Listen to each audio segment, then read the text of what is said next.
So friends ఇక్కడ చూస్తున్నారు కదా, ఇది సీసీటీవీలో రికార్డ్ అయింది, లేకపోతే మనకి తెలిసేది కాదు.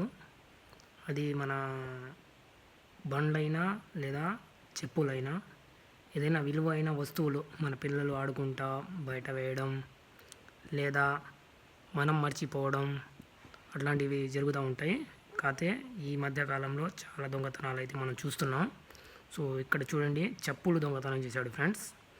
అమెజానో లేదా ఫ్లిప్కార్టో ఏదో ఒకటి, అంటే మనం పర్టికులర్గా అదే అని కాదు, డెలివరీ ఇవ్వడానికి వచ్చిన ఒక పర్సన్ ఇక్కడ తీసుకెళ్ళడం అయితే చూసి వాళ్ళు ఇక్కడ రిపోర్ట్ చేశారు. ఇదే నేను మీకు పంపిస్తున్నా.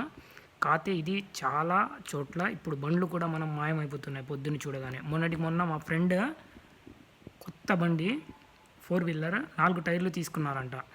చూడండి, తర్వాత మనం ఏం చేసుకున్నా ఏం జరగదు ఫ్రెండ్, జాగ్రత్త.